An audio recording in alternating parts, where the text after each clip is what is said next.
Madame, Monsieur, bonsoir. Dialogue national, est-ce qu'il est hypothétique ou il devrait se tenir? Et s'il devrait se tenir, avec qui, où et avec qui comme médiateur? Nous allons en parler dans cette émission. On va revenir également sur le 20 ans de la Constitution de 2006. Cette Constitution a-t-elle vieilli ou elle n'est plus adaptée aux réalités sociopolitiques du moment? Faut-il la changer ou la réviser? Nous allons également en parler dans cette émission. Est-ce que la CENCO a enfin reconnu ou non l'implication du Rwanda dans la guerre? Nous allons également en parler. Et pour en parler ce soir, Maître Mpinda Richard. Bonsoir. Bonsoir. Vous êtes cadre de l'UDPS. C'est le parti au pouvoir. Exactement. Alors avec vous, on veut parler de cette question du dialogue national. On a vu lorsque le président de la République est allé en Angola plusieurs fois, même si enfin le président angolais a cédé la présidence de l'Union africaine au président burundais, mais lorsqu'on l'a vu aller, un débat est né sur la tenue des dialogues nationaux. Comment avez-vous trouvé ce débat?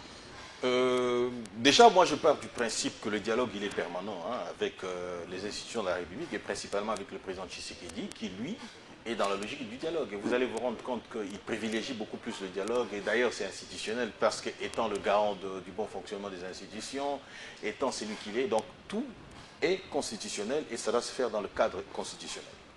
Et partant de cette logique-là, je ne suis pas d'accord que nous puissions sortir du cadre constitutionnel. Je m'explique. Ouais. Nous clamons tous le respect de la Constitution. Nous sommes de ceux qui disent, tout le monde, tout Congolais, toutes tendances confondues, disent que nous devons respecter la Constitution.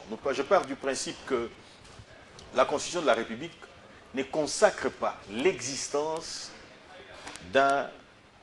d'une opposition armée. La Constitution ne le dit pas. Ok. Et tout le monde, les catholiques... Il n'y a pas d'opposition armée. Ça n'existe pas en République démocratique du Congo, au terme de la Constitution de la République. Mais sur le plan pratique, nous avons éventuellement une opposition armée. Mais dans la réalité constitutionnelle, ça n'existe pas. Et partant de cette logique-là, il est anodin, il est inadéquat de se retrouver en face des personnes qui constituent une inconstitutionnalité pour discuter avec eux. Déjà sur ce point-là, je ne suis pas d'accord. Mais du moins parce que nous sommes régis aussi par les traités, nous l'avons toujours dit que les traités ont une force supérieure aux lois de la République. Eh bien, la communauté internationale via l'ONU nous a orientés vers un dialogue à Doha avec les rebelles, les terroristes, les alliés du Rwanda. Donc, à ce stade-là, la question du dialogue avec ceux qui ont pris les armes est réglée. Donc, nous sommes dans cette logique-là et nous devons aller à l'aboutissement de ce processus-là. Et donc, nous ne pouvons pas les avoir ici, à l'interne, pour discuter avec eux. Nous discuterons avec eux sur base de quoi? Parce que les matières sur lesquelles nous devions discuter avec eux, sont réglées. Celui qui voudrait qu'on le fasse avec le M23 et l'AFC voudrait tout simplement dire que, allez-y, oubliez le Rwanda, qu'on en fasse encore un problème congolais pour qu'éventuellement nous puissions trouver des excuses. Et si nous trouvions des excuses, aujourd'hui nous devions nous mettre avec les alliés du Rwanda sur une même table pour discuter. En d'autres termes, nous disons tout simplement que la résolution 2773, qui est un constat de la communauté internationale, rappelez-vous, Mobutu a réclamé ou acclamé tout haut que nous étions agressés par le Rwanda, mais il n'a jamais obtenu gain de cause. Mouzé Laurent Désiré Kabila l'a fait aussi. Il n'a pas obtenu gain de cause. Kabila a fait semblant de le faire. Il n'a pas non plus obtenu gain de cause, ce qui voudrait tout simplement dire qu'aujourd'hui, nous avons obtenu ce que les autres n'ont pas pu avoir 30 ans durant ou 35 ans durant, c'est-à-dire l'agression de la République démocratique du Congo par le Rwanda. Ce qui voudrait dire que la crise à l'est de la République a franchi une autre étape, a cessé d'être une crise nationale, mais elle est devenue une crise internationale. Et donc, nous ramener dans la logique d'un dialogue avec tout le monde, inclusive, et en tout cas, les efforts consentis, nos morts n'auront pas leur place, n'auront pas été éventuellement, comme qui dirais-je... Actuellement, Doha n'a pas encore produit un accord final. Mais de vous à moi, Doha n'a pas produit un accord final. Oui. Il y a un mécanisme qui a été mis en place pour observer les cessez-le-feu. Malheureusement pour les uns comme les autres. Il n'est pas respecté, ce cessez-le-feu. Non, attendez d'abord. Qui l'a dit? C'est le mécanisme d'observation du cessez-le-feu qui devait le dire. Ces mécanismes qui devaient entrer en vigueur le 28 connaissent une difficulté. Oui. Laquelle difficulté? Il n'y a pas d'argent pour financer éventuellement ces mécanismes-là. Donc nous sommes bloqués à ces niveaux-là. C'est-à-dire que nous sommes à ces stades, tout est bloqué. Nous attendons à ce qu'il y ait de l'argent pour éventuellement financer. Il est piloté par la MONUSCO? Il est piloté par la MONUSCO. Bon, ce sont les Nations Unies qui manquent l'argent ou c'est la RDC qui devait donner de l'argent? Je devrais vous dire tout simplement, c'est de la même manière qu'à un moment donné, nous avons été en difficulté parce que l'ONU ne savait pas nous accompagner, parce que, tout simplement, parce que l'armée rwandaise, comme on le disait, le M23 et autres, était plus organisée qu'une armée ordinaire. Mais et que non, je voudrais ressortir quelque chose. Ce que je voudrais ressortir ici, c'est quoi? C'est que la solution à la situation à l'est de la République ne sera pas trouvée par un dialogue. Pas par un dialogue. Pas par un dialogue. Il faut faire la guerre. Et je me réjouis parce qu'aujourd'hui, la situation sur le terrain va en notre faveur. Vous voyez ça? Mais en même temps, vous dites qu'il faut aller au bout avec le processus de Doha. Mais nous ne sommes pas contre d'aller jusqu'au bout du processus de Doha. Et vous n'y croyez pas. Doha ne va pas nous donner la solution. S'il faut faire la guerre. Qu'est-ce qui a été arrêté? Parce qu'au-delà du processus de Doha, vous avez la résolution 2808. Oui. Et cette résolution impose les cantonnements. Oui. Et c'est la conséquence, en fait, c'est, comme on dit, la résolution 2773 a été, comment dire, la façon volontaire de demander au M23 et les autres de déposer les armes pour éventuellement être cantonnés. Oui. Mais la résolution 2808 vient imposer la paix. Et de par force. voie de conséquence, il faut, comme la résolution le dit si bien, il faut une brigade qui va être mise en place pour éventuellement traquer tout ce monde-là qui vont résister. Alors, mais si vous estimez que si vous relevez l'inutilité de convoquer un dialogue dit inclusif, mais comment comprenez-vous le discours du président de la République lorsqu'il dit que si un dialogue, je ne suis pas en contradiction avec le président de la République, vous ne l'êtes pas non plus. Parce que le président Tshisekedi a dit, de manière claire, nous parlons français, même une langue d'importation si nous voulons bien, mais il a dit de manière claire, si dialogue aurait. C'était conditionnel. C'est-à-dire que moi, mon entendement, je pense que même le président de la République n'est pas dans cette logique. Et je me réjouis encore de la position qui a été prise par le docteur Mukwege lorsqu'il dit, pour aller au dialogue, il faut d'abord en finir avec l'agression de la République démocratique du Congo par le Rwanda. Seule l'Église catholique, par exemple, sont encore dans la logique de... Je vais revenir à l'Église catholique. Mais par rapport au discours du chef, mais s'il devrait se tenir ce dialogue, il devrait se tenir au pays, conduit par les institutions de la République, conformément à la Constitution. Selon vous, même en conditionnel, il ferait allusion à quel dialogue? Pas à Doha, en tout cas. Non, pas du tout. Non, mais ça, il ne faut même pas y penser, parce que ça, c'est notre paire de manches. On ne va pas prendre le dialogue de Doha pour le ramener à Kinshasa ici. Eh bien, nous sommes à Doha, et d'ailleurs, Doha a décrété un cessez-le-feu. Il faut maintenant le mécanisme de suivi. À défaut d'avoir de l'argent, eh bien, les hostilités continuent. Et Dieu aidant, le rapport de force sur terrain va en notre faveur. Et je m'en réjouis, je rends grâce à Dieu pour ça. Seriez-vous en train de dire que le dialogue qui suscite tant de débats serait hypothétique? Je le crois, et je soutiens cette hypothétique. Ces caractères hypothétiques de ce dialogue. Parce que je n'en vois pas l'intérêt. Il n'y aura pas de dialogue, voulez-vous dire? Je le dis, je pense, j'engage ma responsabilité individuelle, que le dialogue tant voulu ici souhaité, je ne crois pas qu'elle ait lieu, et je ne la soutiendrai pas non plus. Il est hypothétique. Je crois qu'il est hypothétique. Et j'en suis convaincu. Pour la simple raison, quel est l'intérêt d'aller au dialogue?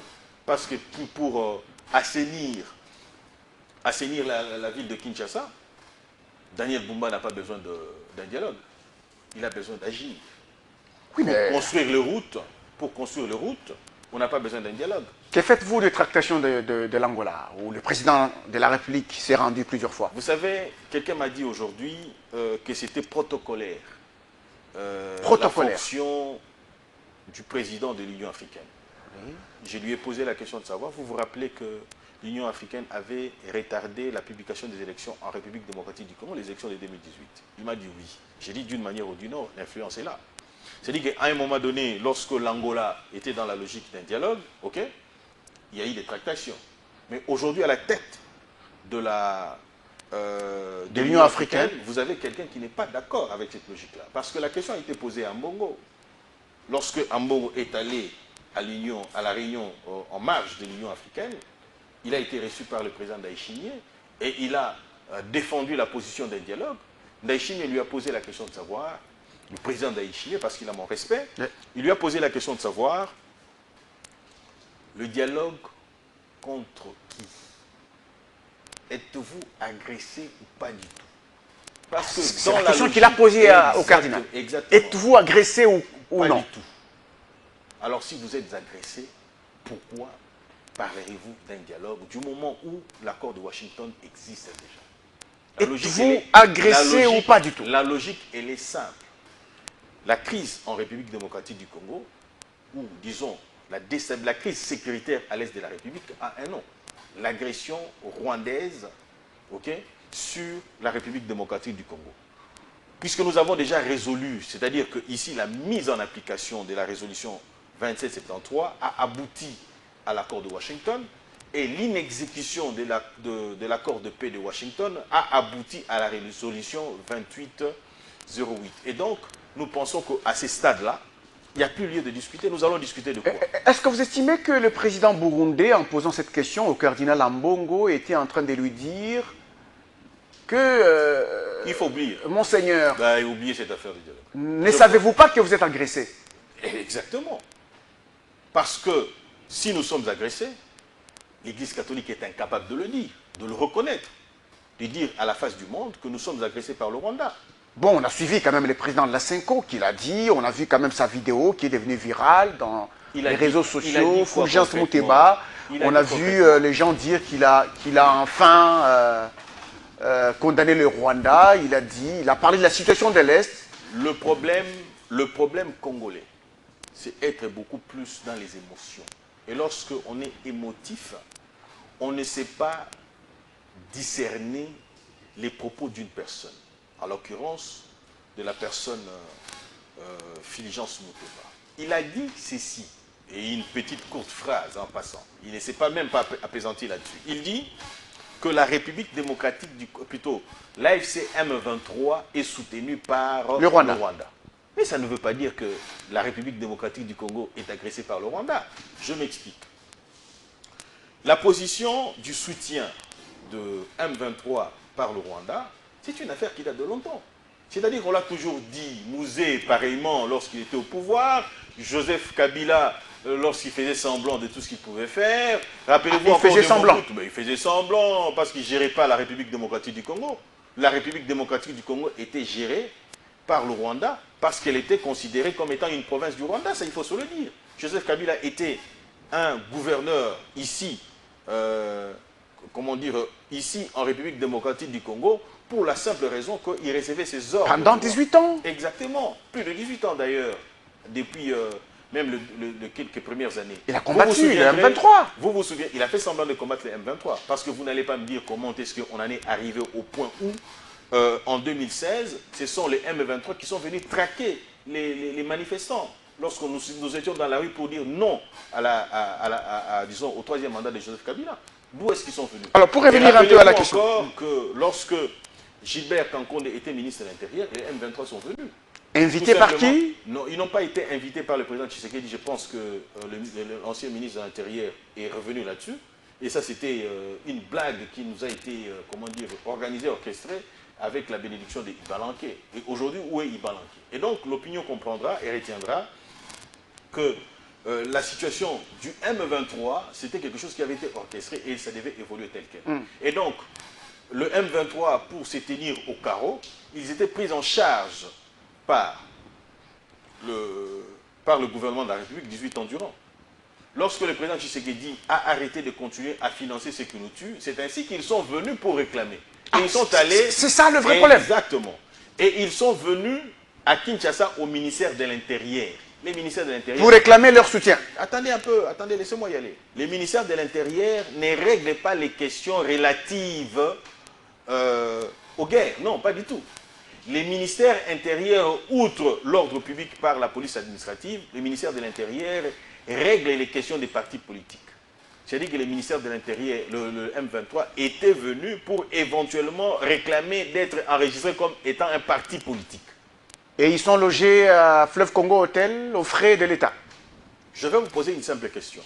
Ça, c'est ce qu'on a voulu nous faire croire à un moment donné. Est-ce que vous avez une facture ou un procès verbal du ministère de l'Intérieur ou de la représentation du ministère de l'Intérieur avec le M23 pendant cette période-là? Ça n'existe pas. Comment voulez-vous que l'on prenne la décision de poser votre problème au président de la République sans que vous n'ayez préalablement de réunion? Ça n'existe pas. Vous voyez ça?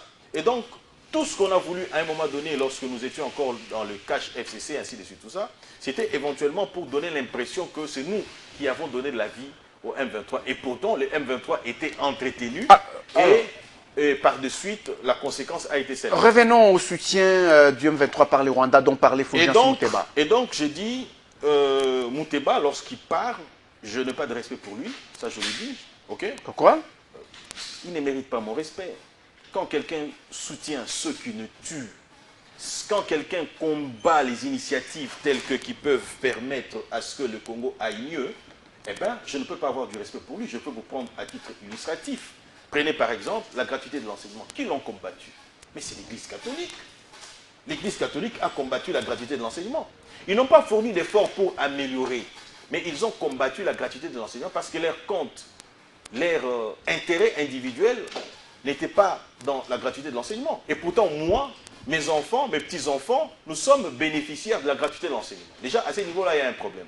Lorsque les gens, parce qu'ils avaient pris pour habitude de détourner les dividendes de la Perenco, qui devaient servir à la République, et que l'on les dividendes de la Perenco. Les dividendes de la Perenco qui devaient servir à l'intérêt général, et lorsque le président Tshisekedi arrive, il dit il faut couper cette source. Comment ils se sont retrouvés là, dans ces dividendes? Mais c'était pour le calmer. À un moment donné, lorsqu'ils font beaucoup de bruit contre Joseph Kabila, et Joseph Kabila, il accède à cette demande-là. Et donc, pour le calmer, c'était ainsi. Et donc, lorsque le président Tshisekedi dit non, on commence à faire la guerre. Vous en avez des preuves? Ben, écoutez, les preuves existent. Je suis avocat et je sais de quoi je parle. Je suis avocat, je sais de quoi je parle. Et donc, lorsque le président Tshisekedi dit non, la conséquence, c'est tout ce que nous avons connu. Venons-en maintenant à cette façon de dire que le M23 est soutenu par le Rwanda. Je le dis et je continue de le dire. C'est différent de dire que l'AFC, plutôt le Rwanda agresse la République démocratique du Congo. C'est différent. C'est différent. Je m'explique. Vous conviendrez avec moi que la résolution 2773 pose les principes de l'agression directe du Rwanda. Parce que la résolution, la première page in fine, dit que la situation à l'est de la République s'est aggravée, à cause de la participation indirecte des RDF, ça ce n'est pas l'armée congolaise, RDF c'est les forces de défense rwandaises, du Rwanda, et par la participation indirecte, ça veut dire que les troupes rwandaises sont sur le sol de la République démocratique du Congo. La participation indirecte, ça veut dire que le Rwanda soutient militairement, en armes et tout ce que vous voulez, ainsi de suite, tout ça, la formation et tout ce que vous voulez à la FCM23.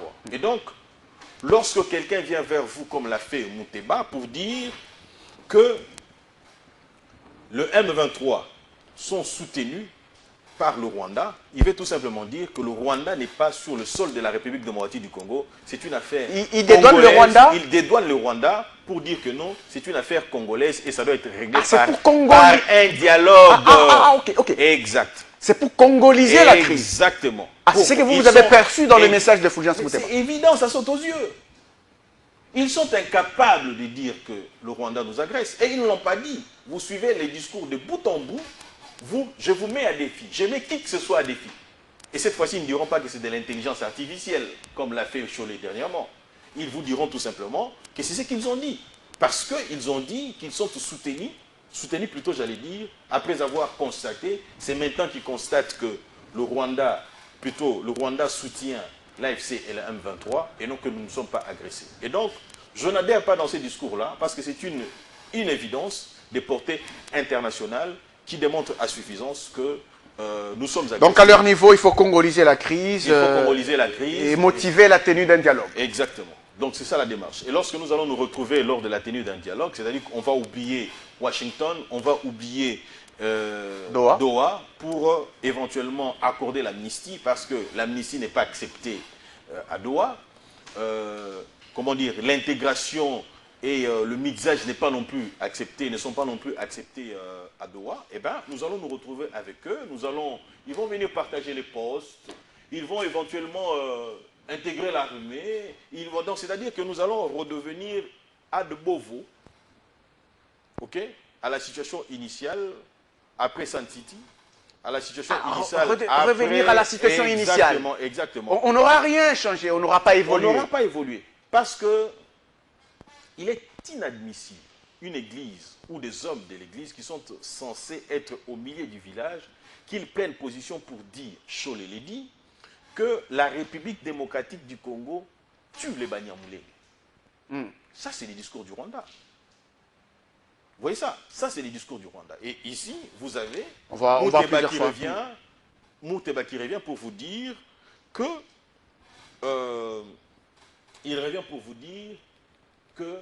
la République, la République du Rwanda soutient l'AFC M23. En d'autres termes, il voudrait tout simplement dire que le problème, il est congolais. Mais ce sont aussi des Congolais, non? Mouteba, Cholet, c'est des Congolais, maître Richard. Ce sont des Congolais de mauvaise qualité. De mauvaise qualité. De mauvaise qualité. Un Congolais parce qu'ils voient différemment de vous. Non, parce qu'ils voient d'autres intérêts. Ah, parce qu'ils voient d'autres intérêts. Exactement. Ils vous l'ont dit. Mouteba l'a dit de manière claire.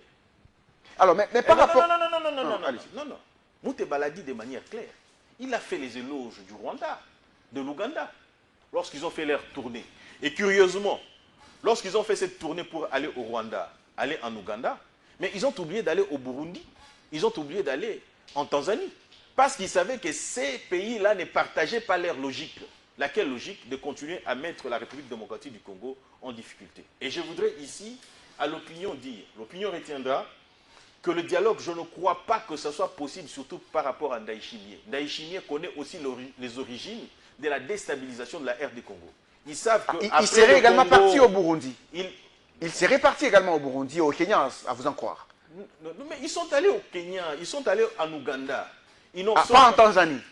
Pas en Tanzanie et pas au Burundi. Non, ils ne sont pas allés en Tanzanie. Ni au Burundi. Ni au Burundi. Tout simplement parce que le Burundi, comme la Tanzanie, soutiennent le gouvernement de la République démocratique du Congo. Ah, ok. Vous vous souviendrez encore de cette époque, de ce moment où ils ont fait cette tournée-là. Et donc, l'Ouganda, sachant que la déstabilisation de la République démocratique du Congo va emporter aussi sur le Burundi, avec les raids Tabala, parce que les raids Tabala sont aussi alimentés par le Rwanda. Okay? Le Rwanda attaque aussi le Burundi. Puisque nous avons un problème en commun, je ne crois pas que l'Union africaine, aujourd'hui dirigée par le président Ndayishimiye, puisse aller dans la logique aller dans la logique des Congolais de mauvaise qualité. Mais avant cette passation de pouvoir, de cette présidence peut-être tournante, l'Union africaine avait déjà confié ses responsabilités à l'Angola, au président angolais. Mais le président angolais, des pré-consultations avec le président angolais était président de l'Union africaine. C'est attaché à la fonction. Mais c'est à la demande du président de l'Union africaine que c'est arrivé. Vous voyez ça?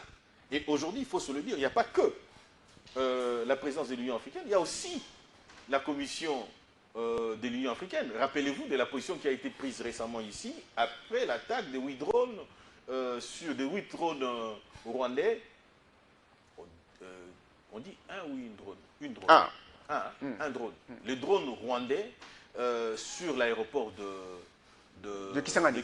Et donc, ils ont condamné. Ils ont même relevé le fait que cela pouvait éventuellement être inclus dans le crime contre l'humanité, étant donné que l'aéroport était un environnement où il y avait une grande population, une grande agglomération. Et donc, partant de cette logique-là, déjà, je pense, je crois, je suis convaincu, lorsque je fais une analyse approfondie, je constate que ces dialogues ne pourraient pas avoir. Mais avant de terminer sur ce dialogue, et les catholiques, la 5OECC estime que la tenue du dialogue... Déjà, voilà la ruse. Je termine ma question.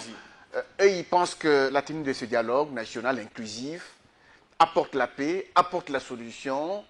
Et vous, vous ne voulez pas de ce dialogue. Comment vous, à votre niveau, vous estimez que sans dialogue, il y aurait restauration de l'autorité de l'État à Goma et Bukavu? Donc, déjà, je pars du principe, je voudrais paraphraser ce que je disais. D'ailleurs, pour démontrer à suffisance que les intentions ne sont pas nobles de l'Église catholique, ou des animateurs de l'Église catholique, pour être beaucoup plus précis, le président Tshisekedi a accepté à un moment donné les dialogues. Il leur a dit, retrouvez-vous avec les autres églises pour éventuellement dégager une feuille de route. La feuille de route a été dégagée. Mais eux, ils se sont extirpés. Qu'est-ce que Ambongo a de plus important que Jiba? Qu'est-ce que Ambongo a de plus important que Paul Mukeni? Qu'est-ce que Eric Senga a de plus spirituel que les autres églises de réveil? Ils se disent tous de l'église, ils devaient se mettre ensemble pour éventuellement... L'objectivité ou la subjectivité? Les intérêts, il n'y a pas d'objectivité, il y a la subjectivité.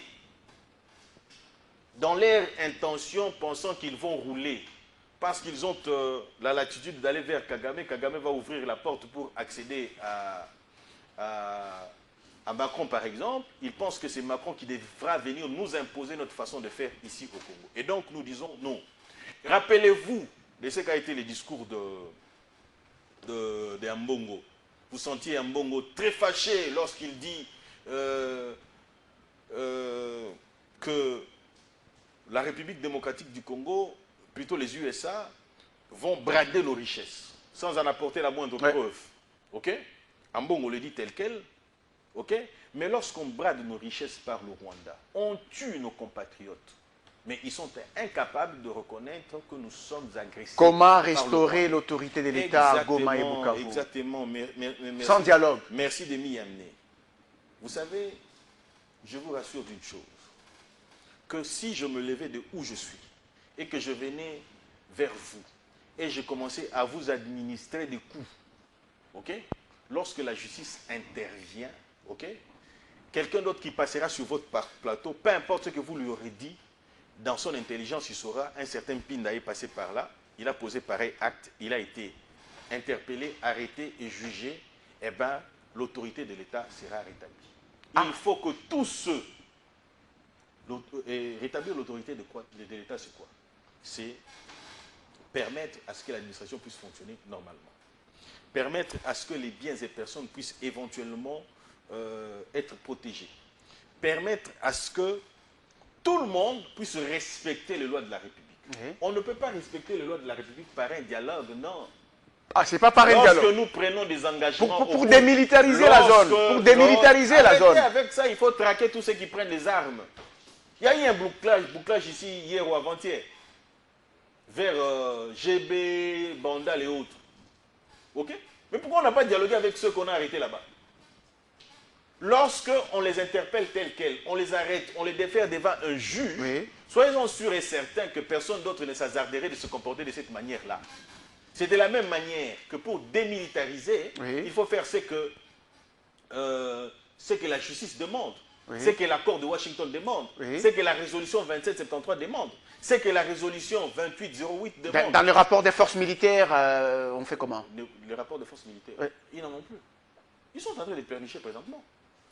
Il faut suivre. Vous savez, le malheur, c'est que, excusez-moi de le dire comme ça, peut-être pas vous, hein, certains de vos collègues, qui comprennent mal par moments certaines choses, ou soit qui sont en train de servir de manière directe ou indirecte la cause du Rwanda, lorsque un territoire est récupéré soit par les RDF, M23 et autres, c'est tout le monde qui crie. On en parle. Mais aujourd'hui, nous récupérons des pans de villages, du territoire national, mais personne n'en parle. Qu'est-ce qui se passe? Oui, mais on voit beaucoup plus les grandes villes, pas des petits territoires, on fait les grandes villes. Mais pour arriver... Lorsqu'on a dit qu'ils se sont retirés à Ouvira, on le sait. Lorsqu'il faut récupérer Bukavu, on voit les grandes villes. Vous voulez dire lorsqu'ils ont fait semblant de se retirer? Vous voulez dire ça? Parce qu'ils ont fait semblant de se retirer. Mais aujourd'hui, nous sommes en train de nous battre. Ils ne sont même plus à la porte de l'Ouvira. Oui, prenons qu'ils se sont retirés de l'Ouvira. Mais c'est quoi la suite? Parce que pendant que nous vous parlons, ceux qui suivent l'actualité, quelqu'un m'a même écrit, croyant que je n'étais pas dans cette logique-là, il me dit, nous suivons la situation de l'Est. Nous parlons des Minembwe, Rubaya, Ngungu, Waza Waza, Oboso. Donc c'est-à-dire qu'il est en train de faire des loges au Wazalendo, il est en train de faire des éloges au FRDC par rapport à ce qu'ils accomplissent sur le terrain. Je me réjouis parce que la commission qui est chargée plutôt d'observer le cessez-le-feu, manque d'argent. Parce que ça nous aurait retardé. Ah, ça nous aurait retardé. Effectivement. Ça aurait retardé les FARDC à continuer. Exactement, à continuer de faire le travail qu'ils font. Donc, la logique est d'utiliser la force pour récupérer votre logique. Ma logique récupérée par la force militaire, Bukavu, Goma et Bunagana. Nous allons les faire et nous sommes en train de les faire. Et imposer la paix. Ce serait avant l'accord final de Doha parce que vous estimez que Doha se poursuit. Est-ce que Doha n'est pas suspendu par les résultats de la commission d'observation de cessez-le-feu? J'ai déjà un problème à ce niveau-là. On va parler de la constitution de la République démocratique du Congo qui a totalisé 20 ans. On dit qu'elle a vieilli, on la viole, il y en a qui disent qu'on la respecte. C'est vous qui estimez que vous la respectez, mais on vous accuse de l'avoir violée plusieurs fois. Il y a ce débat lié à sa révision ou à son changement. Qu'est-ce que vous soutenez entre les deux? Bien, écoutez, moi je pense que ma position a été déjà rendue officielle depuis un moment donné. Je me suis même retrouvé au centre Nganda où j'étais en train de concevoir une proposition, c'est-à-dire que moi avec les autres, c'est-à-dire que nous de l'UDPS, avons levé l'option du changement de la Constitution. Changement de la Constitution. Exactement. Pour quelles raisons changer? Alors, je dirais d'emblée que l'une des raisons, c'est le pouvoir exorbitant que l'on donne au président de la République. Heureusement pour nous, nous avons quelqu'un de correct à la tête de ce pays, qui en soi ne pose pas des actes qui, contrarient plutôt les textes de la République. Cependant, nous voulons savoir quels sont les actes, contrôler les actes de celui qui est à la tête du pays. Prenons un titre illustratif. Je vous ai évoqué ici que le président Tshisekedi a ratifié l'accord de Washington, dont le contenu n'a pas été examiné à l'Assemblée nationale. Vous savez pourquoi? Parce que la Constitution dit que les actes du président de la République ne peuvent faire l'objet d'aucune discussion. Vous et moi, nous tous, population congolaise, avons confié la responsabilité de la gestion de la Res Publica à une personne, en l'occurrence le président Tshisekedi. C'est un humain, il peut se tromper. Mais nous sommes dans l'incapacité de contrôler la portée des actes qu'il pose. Nous sommes même incapables d'interroger le président de la République sur l'étendue des actes qu'il prend. Et donc, la Constitution ne nous permet pas d'interpeller le président de la République pour qu'il nous rende compte. Et d'ailleurs, la Constitution le dit, que les actes du président de la République ne peuvent faire l'objet d'aucune discussion. Et donc, en l'occurrence, le président de la République, c'est un monarque républicain qui a une énormité du pouvoir dont ils ne peuvent pas contrôler. Je suis de l'UDPS, nous pensons intérêt général, et nous disons, il faut que celui qui nous dirige, même si celui qui nous dirige est de notre camp, que nous puissions contrôler la portée des actes. Voilà pourquoi nous disons qu'il faut une constitution lorsque le président de la République agit, que nous puissions le contrôler. Parce que ici, le président de la République, la constitution de la République, bloque le mécanisme du contrôle parlementaire à son sujet. Ah bon? Ben oui. Ici, personne ne peut contrôler le président de la République, ne peut contrôler les actes du président. Il n'est pas responsable devant le Parlement, devant l'Assemblée nationale. Et voilà, c'est ça le terme, il n'est pas responsable. Et donc, nous voulons une constitution où nous disons, parce que nous comptons beaucoup plus sur le président de la République, nous comptons parce qu'il est élu au suffrage, la seule personne à avoir été élue au suffrage universel direct, c'est-à-dire que celui qui a reçu l'ensentement de l'ensemble de notre population, vous lui donnez des pouvoirs énormes, exorbitants, Mais ces derniers ne peuvent faire l'objet d'aucun contrôle. Mais c'est contradictoire. C'est de mettre... Quel est le pouvoir qu'on lui a donné? Qui est énorme? C'est énorme. Il est le garant de la Constitution. Oui. Il est le chef de l'exécutif qui est censé gérer au quotidien de nos populations. Oui. Mais du moins, il est irresponsable. Ah, vous voulez faire de lui responsable? Il est dans l'exécutif de la République. Oui. Le président de la République, il décide, oui, ok, du quotidien des Congolais. Mais ces actes ne sont pas examinés par l'Assemblée nationale. C'est les changements que vous voulez apporter? Entre autres. Qu'il soit responsable devant le Parlement? Exactement. Qu'il réponde de ses actes. Alors, s'il doit répondre de ses actes, on ferait du Parlement des électeurs indirects du président de la République? Pas nécessairement. Qui élirait et pourrait déchoir le président de la République. Pas nécessairement. Le régime changerait en un régime parlementaire. Voilà pourquoi il faut un président de la République responsable. Mon débat, c'est à ces niveaux-là. Entre autres, un des éléments. Un autre élément. Ça aide la République à aller de l'avant? Exactement, exactement. Prenez par exemple, aujourd'hui nous sommes surpris quelques années plus tard d'apprendre que certains actes ont été posés par les ministres, à l'époque, le ministre de l'époque des Affaires étrangères, en l'occurrence, le vieux ici, c'est comment encore son nom? Tshibanda. Non, Tshibanda. Raymond Tshibanda. Raymond Tshibanda. Il a posé un certain nombre d'actes. Ministre de l'intégration régionale. Il a posé un certain nombre d'actes qui ont compromis la République. Vous le saviez. C'est-à-dire que faire de la partie Est une zone sinistre et disons qu'ils ont cédé la partie Est à Kagame. Qui en était responsable? Et il l'a fait sur instruction de qui? De Joseph Kabila. Et avec lui en tant que membre du gouvernement. Lui en tant que membre de l'exécutif. L'exécutif étant bicéphale. Oui, l'exécutif étant bicéphale, Raymond Tshibanda agit sur instruction parce que la Constitution prévoit que le président de la République instruise. Vous voyez ça? Et que les actes ont été posés. Mais curieusement, lorsque vous lisez cette Constitution, lorsqu'on est en fonction, on ne vous contrôle pas pour les actes que vous posez. Lorsque vous êtes en dehors de votre fonction, on ne vous poursuit pas non plus pour les actes que vous aviez posés lorsque vous étiez en fonction. C'est-à-dire que tout ce que ferait le président de la République, ok, ne pourront faire l'objet de poursuites. En d'autres termes, c'est-à-dire que les présidents de la République, par cette Constitution, étaient immunisés. Mais nous oublions une chose, que le président de la République... Un président immunisé, c'est en son avantage ou en son désavantage? C'est à son avantage, mais c'est en désavantage du pays. Du pays. Et c'est le changement que vous voulez apporter? Entre autres. Et le président Tshisekedi serait d'accord avec vous? Mais le président Tshisekedi, c'est un homme qui ne se compromet pas. C'est ça le problème en fait. Ah, ok. L'avantage que nous avons aujourd'hui, c'est d'avoir quelqu'un à la tête du pays qui ne se compromet pas.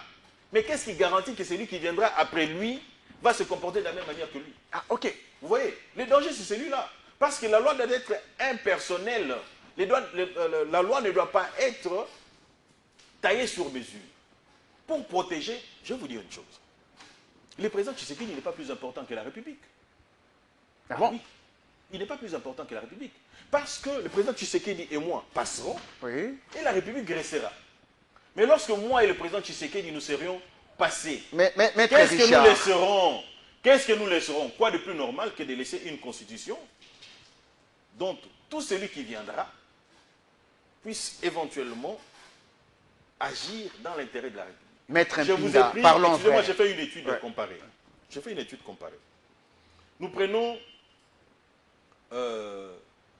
la gestion du président, du rebelle Joseph Kabila. Du président honoraire Joseph Kabila. Il a changé de statut. Il est devenu rebelle parce qu'il a rejoint les M23. Il a été jugé par défaut. Il a été jugé par défaut. Par défaut. Et c'est un criminel, en fait, il faut se le dire comme ça. Du criminel qui nous gérait dans le temps, Joseph Kabila, et le président Tshisekedi. Le président Tshisekedi, il est très attentif à ce que dit la population. Le président Tshisekedi, il fait dans la logique de la loi de la République. J'ai toujours défié tous ceux qui disent que la Constitution a été violée par le président Tshisekedi, de me montrer une seule disposition qu'il aurait violée. Et je me suis retrouvé avec des juristes de renom, de tout ce que vous voulez. Aucun d'entre eux n'a montré une disposition qui aurait été violée par le président Tshisekedi. Et d'ailleurs, le président Tshisekedi pouvait faire en sorte que lorsqu'il y a des violations ça et là, de conflits, instabilité de province, faire comme Joseph Kabila avait fait. C'est-à-dire que puisqu'il y a une jurisprudence qui existe, nommer tout le monde en tant que commissaire spécial. Non. Il veut que la démocratie, l'exercice de la démocratie continue. Il laisse que les parlements des provinces puissent éventuellement évoluer normalement. Et donc, vous voyez cet homme dans cette logique-là. Et donc, si nous étions en face d'une autre personne, prenons moi par exemple, qu'est-ce qui dit que moi, je me comporterais de la même manière que lui? Mais il a renversé la majorité de Kabila. C'est resté une dent, c'est resté quand même une plaie qui ne cicatrise pas. On dit que ce renversement est anticonstitutionnel. C'est l'impression que vous avez. Mais lorsque vous lisez la Constitution sur cette question, la Constitution dit que la majorité est formée à l'entame de la législature. Mais la Constitution ne vous dit pas qu'est-ce qu'il faut faire après la législature. En droit, c'est un principe du droit qui dit ce qui n'est pas interdit est permis. Donc, nous nous sommes retrouvés dans une logique... Non, allons-y, vous avez posé une question intéressante. Nous nous sommes retrouvés dans une question constitutionnelle. Les juristes qui ne lisent pas, les juristes qui ne savent pas que, hormis la loi écrite, vous avez aussi les principes généraux du droit, hormis la Constitution, vous avez aussi les principes généraux du droit, qui est une source de droit. Et donc, ce qui n'est pas interdit est permis. Comme il n'était pas interdit de pouvoir permuter des majorités ou changer de majorité, si vous voulez bien, eh bien, ça a été fait dans le respect Parlons de la vrai. Constitution. Vous initiez ce changement de la Constitution avec toute une équipe de l'UDPS, son centre Nganda, où vous allez vous concentrer. Et à l'issue de ce changement, Tshisekedi brigue un autre mandat, selon vous? Pourquoi pas? Mais cette fois-ci, nous avons au moins la latitude de contrôler les actes du président Tshisekedi. Et pourquoi pas vous, candidat président de la République? Non, attention, il faut se le dire. Le président Tshisekedi a commencé plutôt, allais-je dire, un mandat. Il a connu des difficultés. Des difficultés du point de vue du soubassement constitutionnel, d'ailleurs avec la coalition que nous avons connue et autres, ainsi de suite, tout ça. Pourquoi n'est pas encore accordé 2 mandats, à mon point de vue, parce que lorsqu'il revient, ça sera ad Bovo, ok? On lui accorde encore 2 mandats pour qu'il puisse éventuellement achever. S'il n'achevait pas, parce que nous, UDPS, nous avons pour vocation, comme tous les autres partis politiques, de conserver le pouvoir le plus longtemps possible. À ce moment-là, je pourrais peut-être me présenter. Ah, ok. Vous voyez, mais nous ne sommes pas de ceux qui pensent que c'est Tshisekedi ou rien. Alors, je vous ai dit tout à l'heure que la République, elle est plus importante que le président Tshisekedi. La République est plus importante que le président Tshisekedi. C'est-à-dire que plus importante que vous, plus importante que moi. Parce que vous et moi et le président Tshisekedi, nous allons passer à un moment donné et nous devons laisser... Qu'est-ce qui fait que vous puissiez relancer ce débat de la Constitution actuellement? Alors que c'est un débat... Mon envie de changer la Constitution. En 2025... Mon envie de changer la Constitution, je croyais avoir répondu déjà à cette question-là, puisque je l'ai dit. J'ai dit, gouverner, c'est prévoir. Et l'UDPS a fondé sa lutte 38 ans durant dans une philosophie qui tend à transformer le Congo. Mais nous ne la transformons pas selon la philosophie de X, Y, Z, selon la nôtre. Nous avons un projet de société qui ne peut nous permettre d'atteindre les objectifs que lorsque nous prenons une constitution qui est favorable à la nôtre. Et une autre raison qui me tient à cœur pour militer à ces changements de constitution, c'est que le Rwanda, lorsque nous disons changer de constitution ici chez nous, et le Rwanda dit non. Ça, c'est déjà une raison qui me pose problème. Pourquoi le Rwanda doit s'ingérer dans ce qui se passe chez nous? Et jusqu'à ce que le Rwanda voudrait que nous puissions laisser cette constitution telle qu'elle. Alors j'ai dit non. Le temps qui nous a été imparti a fini, mais que cette question quand même est très importante. En 2024, lorsque ce débat est né, on se rappelle de la phrase du président Tshisekedi: qui peut m'interdire, moi, garant de la nation, garant du bon fonctionnement des institutions, d'échanger la Constitution? Goma est tombé dans les mains du M23. L'armée rwandaise occupe la ville de Goma, pour être précis. Et puis, le débat sur la Constitution s'est arrêté. Nanga se tape la main sur la poitrine aujourd'hui. C'est nous qui avons arrêté, dit-il, le débat sur le changement de la Constitution. Voulez-vous relancer ce débat pour que ça continue à crépiter dans l'Est? Détrompez-vous. Que la guerre... Détrompez-vous. Je ne pense pas qu'il ait arrêté. Nanga a suspendu. Pourquoi? Parce que la priorité pour nous ne pouvait pas être le changement de la Constitution. Ah, par rapport à la guerre. La priorité, c'est une évidence. Okay. Parce que nous avons souhaité à ce que tout Congolais participe au référendum. Et que tout Congolais se sente libre de dire oui à cette Constitution, à cette nouvelle Constitution que nous pourrions éventuellement présenter. Et donc, voilà pourquoi nous avons dit, suspendons un peu ce processus, pour éventuellement accéder à la libération de tous les territoires de la République démocratique du Congo. Et à ce jour, c'est ce que nous avons, c'est ce que nous voyons. Vous avez dit tantôt, lorsque les grandes villes tombent, non. Lorsque, vous savez, à voir comment on en parlait, on a comme l'impression que c'était 95% du territoire national qui était entre les mains du Rwanda. Mais ce qui n'est pas le cas. Je ne dis pas non plus que nous devons négliger la portion qui est de l'autre côté là-bas. Je voudrais tout simplement souligner le fait que la propagande qui avait été faite par rapport aux campagnes militaires du M23 donnait une autre impression. Et pourtant, maintenant que nous sommes en train de faire campagne, c'est-à-dire de récupérer les territoires de la République démocratique du Congo, personne n'en parle. Personne n'en parle. Et surtout les experts, journalistes, tout ce que vous, journaleux, que vous connaissez, mais ils ne sont pas en train de relayer tout ce qui se passe à l'Est présentement. Vous voyez ça? S'ils aimaient, voilà pourquoi je les appelle des Congolais de mauvaise qualité, tout simplement parce que ils portent sur la place publique autre chose que ce qu'il y a. Je me réjouis parce que le commandant suprême a levé des options. Aujourd'hui sur terrain, les généraux traîtres, généraux corrompus et autres ne le sont plus.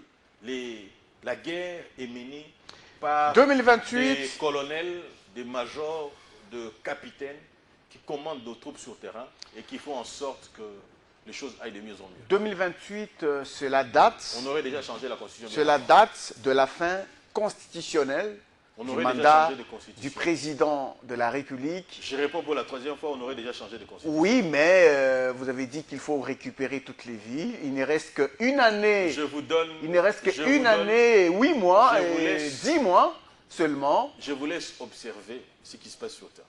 Voilà pourquoi j'ai tout. En une année et 8 mois, vous allez récupérer les villes, organiser le référendum pour changer la Constitution, parce qu'au-delà de 2028, ce serait une autre réalité. Voilà pourquoi je vous dis, je vais vous démontrer que ça ne sera pas une autre réalité. Voilà pourquoi je vous dis que prenons 2026, 2026 jusqu'à sa fin, et voyons voir ce qui va se passer. Je suis de ceux, lorsque je passe maintenant dans les médias, j'ai dit, plus question qu'on pose des questions sur la guerre à l'Est. Parce qu'à mon entendement, c'est déjà fini. Ah bon? Exact. Vous êtes dans les secrets du roi, de la puissance militaire des FARDC. Exactement, ça c'est à la portée de tout le monde. Il n'y a que des Congolais de mauvaise qualité qui n'en parlent pas. Nous avons fini. Un autre élément, parce que vous parlez de 2028, vous ne devez pas oublier qu'en droit, nous avons ce qu'on appelle une jurisprudence soit administrative ou soit une jurisprudence judiciaire. Oui. Dans le cas de la jurisprudence administrative, nous avons déjà une jurisprudence qui existe. C'est-à-dire que le président de la République reste en place jusqu'à l'élection du nouveau président de la République élu. Qui constitue aussi un élément important pour modifier la Constitution. Pourquoi? Parce que le temps... Qui constitue aussi un élément. Exactement. Parce que le temps transitoire de la remise et reprise n'est pas défini. Vous voyez ça? Exactement. Parce que le président de la République reste en place jusqu'à l'organisation des élections. Est-ce que celui même si celui qui est en place refusait de les organiser, il resterait en place. Bien sûr, c'est ça la Constitution en fait. La Constitution a un problème. Même celui qui les organise refuse de les organiser. Mais il ne viole pas la même Constitution qui lui demande de les organiser 90 jours avant l'expiration de son mandat. Cette même Constitution dit qu'il reste en place jusqu'à l'organisation des élections. Vous l'avez vu avec Joseph Kabila, lui il a pris 2 ans. C'est-à-dire que celui qui viendrait après lui, pourrait prendre 10 ans, 20 ans. Vous établissez un calcul politique là-dessus pour peut-être jouer aux prolongations en 2028? Je n'établis pas un calcul politique, mais je voudrais que les choses dans la nouvelle constitution dont je pense pouvoir proposer, qu'elles soient au moins claires sur cette question-là. Que nous disions par exemple, le président de la République a arrivé à l'épuisement du mandat de 5 ans, il a 5 jours pour procéder à la remise et reprise. Nous avons fini. Je pense qu'à ce stade-là, les choses seront faites. Votre mot de la fin pour ce soir? Mon mot de la fin, c'est que je crois au président Tshisekedi. je soutiens sa cause et je suis de ceux qui pensent que s'il allait outre, je le combattrai. Ok? Mais du moins, comme il est resté dans la logique de ce que nous avons hérité avec lui ensemble, du Sphinx, nous continuons à le soutenir. Merci, en tout cas, maître. je soutiens aussi au FARDC pour le travail combien louable qu'ils sont en train de réaliser sur terrain. Merci beaucoup, maître Mpinda Richard. Nous rappelons que vous êtes cadre de l'UDPS. Merci d'avoir été sur cette plateau. Merci à vous de nous avoir reçus. Merci. Dames et messieurs, je pense que vous avez aimé cette émission. Merci à vous de l'avoir suivi. On va vous retrouver prochainement pour d'autres numéros des tables rondes. Au revoir. Merci.